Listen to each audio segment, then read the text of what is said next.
Hello Fretwellers and welcome back to my Minecraft tutorial series. This is episode 91, and in today's episode we're going to be looking at the revised controls and options in Minecraft 1.7. So as you can see here, I am on the main menu screen for Minecraft 1.7.4, and we still obviously have the single player and the multiplayer buttons, and we'll take a look at that in a moment here. But what we're going to be doing is clicking on options. This button right here, if you're interested, actually enables you to change the language if you so desire, or obviously you've got the quit button there, but we're not too interested in that obviously. So let's jump in here. So as you can see, it's been completely reorganized from how it was in the past. We now have the field of view up here, which is something we'll look at in a moment in game. And the difficulty still, we've got peaceful, easy, normal and hard. I personally prefer normal. We have super secret settings, and we're going to look at those in a minute in game. We have music and sounds, which is a brand new menu in 1.7 for controlling the different sounds and volumes for different things in the game now. So for example, blocks, items, animals, players, things like that. And we'll take a look at that in a moment. There is this button here, broadcast settings, and broadcast settings is for Twitch TV live streaming, which we can't really take too much of a look at, but we will take a look at the options and see a little bit into how it works. There is video settings, which is all for optimizing your game for the best experience, which we're going to take a look at. We're going to look at controls here. There is a lot more controls and flexibility now than we had before. Language, which we've already kind of took a look at. Multiplayer settings, which hasn't really changed too much. Resource packs, which we're going to take a little bit of a look at in game in a moment. And snooper settings here. So let's start by going through the ones that we can from the main menu. So first off, snooper settings. This hasn't changed. All this is it collects your machine specifications and a bunch of information to do with your game. And I wouldn't worry too much about that. It's data that Mojang can use to help improve the game. So I leave it on. It's just a simple little thing in the background there that does its thing. So now let's take a look at multiplayer settings next. So you can have chat hidden, you can have it shown, or you can have commands only. I just have chat shown for simplicity. You can turn web links on or off, prompt on links on or off. And basically what this does is, well, web links first enables you to click on web links. This prompt on links is actually a button that when you click on a web link, it will ask you via a prompt whether you want to actually copy that to your clipboard or not. Focused height and focused width are the height and the width of the text chat in game. I just leave these to the default settings. There is chat colors, which you can turn on or off. Opacity, which is how translucent it is, the scale, which scales it up or down, and the unfocused height, which is another scaling tool for the chat. And the best way to kind of see what you're comfortable with these three options right here, and kind of the scale and opacity actually as well, is just to mess around with them and see what is to your liking. And there's also show capes, which if you have this on, you can see players who went to Minecon's capes, or if you've been to Minecon, then you can see your own cape. Simple enough, I think. So that's that. Language we've already took a look at. You can choose whichever language you want from all of the languages in this list. There is so many now to choose from. So hopefully you'll be set there. I imagine most of you will be using English who are watching this video, but there is other languages if you need them. So let's take a look now at, let's see here, what should we take a look at now? Video settings. Let's take a look at that one. So graphics here, fancy or fast. This is a performance tweak, and if you have it on fast graphics, your game should perform a little better if you're on a lower end computer. And it kind of makes leaves non-transparent and stuff like that. Just is a bit of a performance tweak. Smooth lighting. Now smooth lighting is another performance tweak. If you're on a lower end machine, you'll probably want to turn it off. I keep it on minimum. The difference between minimum and maximum is that maximum has some stair and slab lighting fixes, but I just prefer to keep it on minimum. And again, that is another performance tweak. If you turn this on, then you have like smooth sort of lighting on blocks, and it doesn't look too choppy and that's why I have that on. But if you're on a lower end PC, I would recommend turning smooth lighting off. 3D analog glyph is something that you use if you have a pair of the 3D glasses and it gives you that 3D effect. I don't have this on because I don't have a pair of the 3D glasses on me at the moment, but I have used it and it's pretty cool. So that's something to consider. There's the GUI scale, and the GUI scale is how big you actually want the GUI to be, so you can turn it between different sizes. I just keep it on auto as it scales to whatever window size I've got. Clouds, simple enough, turns clouds on or off.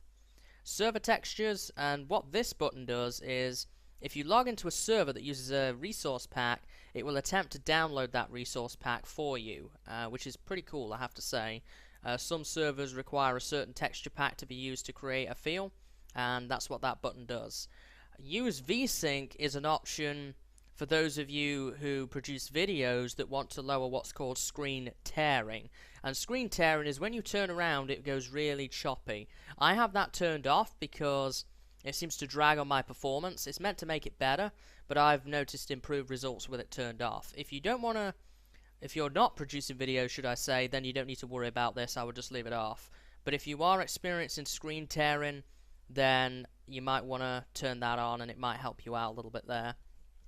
Anisotropic filtering is a graphical tweak that was introduced in 1.7, and if you turn this on, it will actually sharpen the edges around blocks, which can be pretty useful for looking into the distance. I have it off because I don't particularly like the way it looks, but you can turn it on if you want, and you can have that sharper effect on the edges of blocks. I don't believe it impacts too much on performance, but I have it turned off anyway. So now we go to the render distance, and this used to be just the tiny, normal, far type thing. It's now a slider, and you can go between 2 and 16 chunks. I'll just keep it on 8, as that is more than enough. And this is another performance tweak again. You can lower your render distance to get better frames per second in the game if you're struggling. I can't run 16 too well, but I found that 8 seems to be pretty good, so I have it set to that. Max frame rate here, this used to be the performance button, so it used to be balanced or max FPS. Now you can actually choose the frames per second that your game runs at from a range of 10 all the way up to 250 and then unlimited. I have mine on unlimited. I don't know why anyone would want anything other than that, but say if you want to lock your frame rate at a certain number, then you have that option there. And again, this is another performance tweak. You can turn it up to get better performance from your game. View bobbing is a graphical thing that's in the game, and this gives you sort of like a little motion bob when you walk, and you will see this in my videos. It kind of bobs up and down. It's a bit more realistic than just a flat, straight screen that never goes up or down, and I quite like it, so I have it turned on.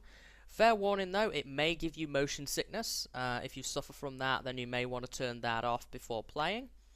Brightness is basically, brightness. You can turn it down if it's too bright, or you can turn it up. I have it on bright for videos, but you can kind of play around with that to find the ideal setting. There is particles, and particles are certain things in the game which are sort of like graphical effects, and some people prefer to have them decreased, minimal, all, and minimal, you don't really see any. Decrease, you see some. All, you see all. I have particles set to all, simply because it is the best. It helps you see lava, see water, see void particles, things like that. And supposedly you can turn it down to get better frames per second, but I don't imagine it impacts too much. There is full screen, which just toggles a full screen mode. So if you want to turn that on, then you'll get the full screen mode enabled so that it takes up your whole monitor. And there is also bitmap levels, and bitmap is another graphical tweak that was introduced in 1.7, similar to anisotropic filtering down here. And if you turn this on, it has a range of 1 to 4.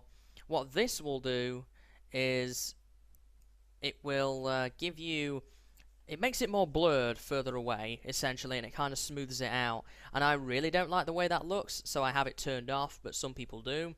And you can kind of play around with that to your heart's content to get the kind of right balance for you. And they are the video settings that have been added or changed in 1.7. So now I think we should take a look at the music and sounds, and this is a relatively simple menu. We have the master volume, which determines how loud you want everything in general to be, and I have this set to 50 for videos. There is the music, so this is all the soundtracks. I have it off at the moment, but you can play around, and these are all sliders between 0 and 100%. Weather, so weather is thunderstorms, rain, things like that. You can control the sounds of weather, so if it's raining really loud I can turn the weather down. Hostile creatures is all mobs that fall under the hostile category, i.e. zombies, skeletons, spiders, endermen, all of those sorts of mobs. You can turn that up or down. Players is anything to do with player sounds, so running, or I think placing blocks falls under that, or I guess that falls under blocks actually. But any sounds that are related to players, I guess that probably falls under mining and stuff like that you would get out of other players in multiplayer mode. There is the jukebox and note blocks, and these are two sound-based blocks in the game that you can turn up or down. As we've already discovered in this series, the jukebox plays music discs, and we haven't actually looked at note blocks yet. It's one of the things that we need to look at, but that produces a little note, and you can string them together, and you can turn that up or down if you so wish. Blocks is, as it says, it's blocks, everything to do with blocks in the game, so placing, breaking, things of that nature, and you can turn that up and down. Friendly creatures is anything that's passive, so you're looking at sheep, chickens, cows, horses, things of that nature fall under that category. And then there is ambient or environment, and these are sort of a miscellaneous sounds that don't really fall into any of the other categories that you can turn up or down. And I think that includes stuff like cave sounds and things of that nature. So they are all the sounds. You will have to drag the sliders around to see what is comfortable for you, and it may take a little bit of getting right. I have kind of found that this works for me. When recording, it's loud enough that I can hear everything, but it doesn't appear too overpowering in the video, so you might want to use this as a starting point and then kind of play around to your heart's content in order to get the right balance for you and your machine. So now, what does that leave here? We talked about FOV and difficulty. We'll look at this in a minute. We've talked about that. So broadcast settings is something we have to take a look at, and controls. So I guess next we'll do broadcast settings.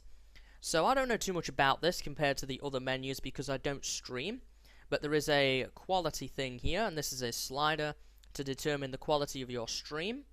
And that's all I know of that one. You can adjust that. The bandwidth is how much you want to allocate to Minecraft streaming. So basically, when you have your internet, you have a certain amount of bandwidth, and you can allocate so much bandwidth to the live streaming, and obviously you can kind of adjust that slider. But the lower the bandwidth is, the worse the quality and the worse the delay the stream is going to have. So bear that in mind. There is the mic volume, so that's just a microphone volume slider, and you can push to mute, talk, just push to more mute or talk. I'm not sure what that button actually is. I imagine we'll see that in the menu settings here in a minute, where we can pick our controls. The frame rate you want your stream to be at is just by default set to 25. Send metadata is some extra stuff that gets sent with the stream to make the quality better, I believe. So you can have that sent if you wish. System volume is everything that is in the game and your main system sounds, so Windows 7 sound or Windows 8 sound, all falls under this category. You can lower that or increase that as you so desire. Compression is the stream compression. Low compression will make the quality better. High compression will make the quality worse. So you'll have to mess around with that to get the right balance. And there is Twitch chat settings, and you can actually view the text while streaming from the text box. So you can enable this while streaming, always or never. And by the way, to use the Twitch settings, you need to link your Mojang account, and there's instructions on how to do that in the Mojang website, and I'll link that down below if you're interested in this. So I just have this while streaming because I've never streamed because I can't. My internet isn't good enough, but I may use it in the future to enable chatting with my viewers. I could do that while I'm working off camera in a world or so on and so forth. So we'll just have to see how that one plays out. So user filter here is who you can see in the chat. So all viewers, subscribers only, or moderators only. I obviously just have left this to the default, which is all viewers. And you can also choose a server. So this is a server list, and it calculates kilobytes per second, and you want to try and get the server which is closest to you.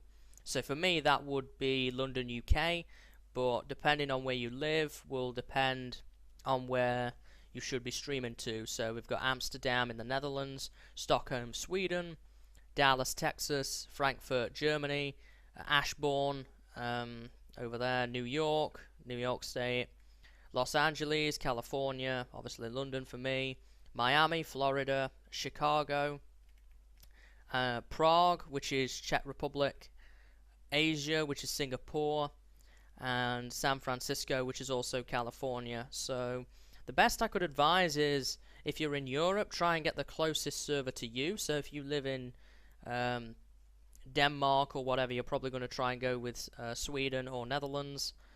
If you live around France, then you would probably want to try and get either the England one or the Germany one, and so on.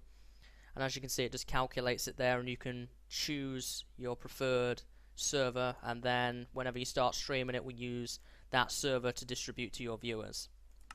So that is the broadcast settings. Again, I don't know too much about these. I haven't messed with them extensively, as I don't do live streaming, but that's just kind of a basic overview for you of the broadcast settings. So finally, in this part of the tutorial, we're going to take a look at the controls here. So the controls are completely reworked from how it used to be in the older updates. We have the invert mouse button, which basically it says as it is, it inverts the mouse. So if I was to turn this button off, or turn it on, obviously right click would then become left click, and left click would become right click. There is mouse sensitivity, which I can turn up or down to increase the sensitivity in game. I just leave it at regular old 100 for good measure. Touchscreen mode, this can be used with certain tablets, I think.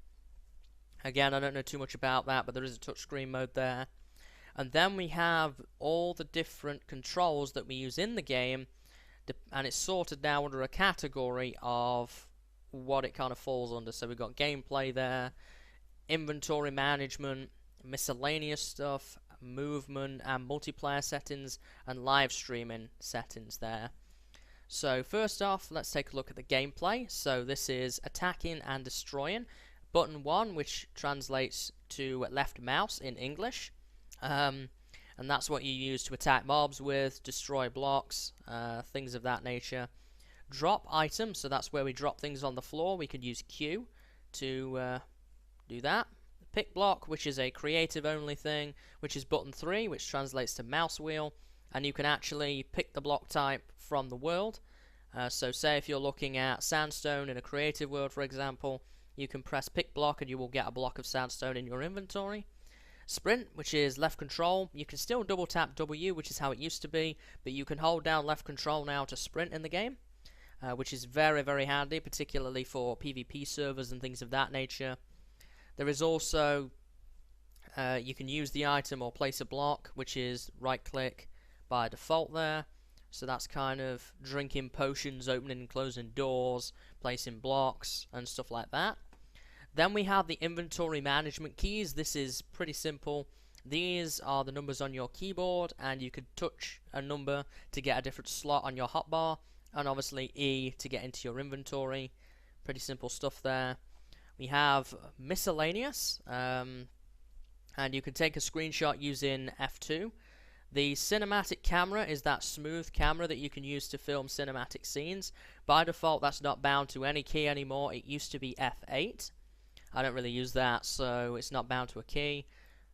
We can toggle full screen again here using F11, which is the same for most programs. We can toggle the perspective, so if you've ever seen me introduce my video where you can see my whole skin, then that is by pushing F5, and you can push it again to see behind you, and then again to revert back to the kind of little fist view, I guess you could call it. And then we have the movement controls here, and the movement controls determine how you move. So we've got a standard WASD setup here: walk forwards, walk backwards, left and right. Sneak is left shift as always, and jump is space. Nothing has changed there. And by the way, to change these, you just click on it and you assign it a key. So for example, or the mouse button, I could assign that to G, and you can hit reset to get it back again. So if you forget what one thing happens to be, you can just hit that little reset button. And there's also a big reset keys button down here which will reset everything. So here are the multiplayer settings. So multiplayer, we have list players, which is tab. That brings up a little box with all the players that are online. You can open the chat with T to type something, and open a command line using /. And then we have the streaming settings down here at the bottom, and that is to pause and unpause a stream, which is F7. Push to talk / mute is what we looked at earlier, that you can bind to a key. Show stream commercials is a partner only thing for Twitch people. If you are partnered with Twitch and you want to stream, you can actually pause your stream and then show commercials before you get back again, and that is obviously a way of making ad revenue and things of that nature with that. And you can also start and stop the stream by pressing F6, and that's the button obviously to start your stream, and you can go from there. It's really simple to live stream. I have messed around with it a little bit, but not extensively, but I would encourage you to give it a try if you're interested in making some videos. You don't need a microphone. All you need is the game and a computer, and you're going to need a computer for the game, so you're going to be set, and I would highly recommend giving it a try. You never know, you might like it. So from here we still have a couple of options to talk about, but they're more related to actually in the game. We need to look at the super secret settings and the resource packs, because both have changed substantially since the last update. So we're going to take a look at those now. Okay guys, so here we are in the tutorial world. I'm here in my cabin, the 1.6 base, and obviously there's everything that we have used down there. So let's take a look at a couple of other settings here that we didn't actually look at, as well as the ones that I said we were going to do. So back to game is just going back to the game. Achievements have now changed, so there are new achievements. I've gotten a bunch of them already on this world through having been pretty established. But now achievements are stored per world. That means that once you get an achievement from 1.7 onwards, it's going to be stored permanently. So you don't have to worry about, you know, losing your achievements if you change versions or whatever frequently for other YouTube series, or if you want to play an older version, you're going to keep your achievements once you get them on this version and above. So that's pretty cool, I have to say. And obviously, as I say, it's per world now. So what that means is every world you get, you have to earn all the achievements if you want to complete that aspect of the game. As you can see here, I'm still missing a few. I'm missing Overkill, Adventure in Time, which is something we're going to get next episode, and the Wither achievements and stuff of that nature. But yeah, I mean, pretty cool stuff all around there, and it's got a little zoomable screen which you didn't have before, and you can kind of drag your way around to see the different achievements. And obviously you can have fun figuring that out as you go.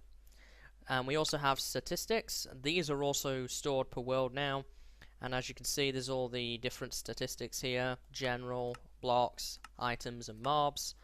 I've killed a lot of Endermen. I did a big enchanting session on this world yesterday to get myself some new tools and armor. I also did a lot with blazes as well in order to get some experience levels there.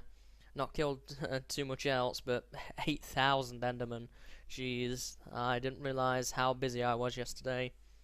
So it's pretty cool that they're stored per world now, and you can check out interesting information to do with statistics and achievements. And this is more for map makers, but it is good to know that it is there.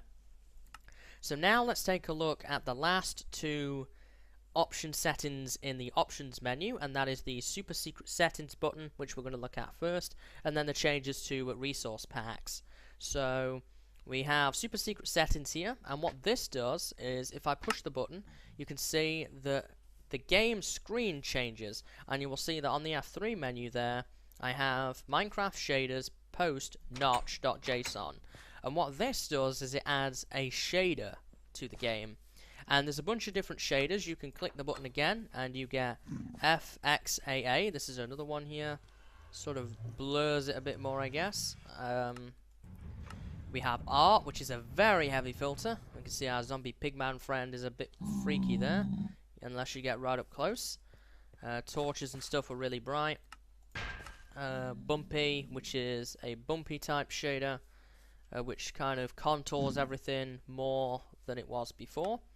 And I'll leave you to play around with these as much as you like, really. There's a bunch of different ones that look pretty cool. They can be used for cinematic effect and things like that. And this is basically a test to see if shaders work and to see if people have trouble running them.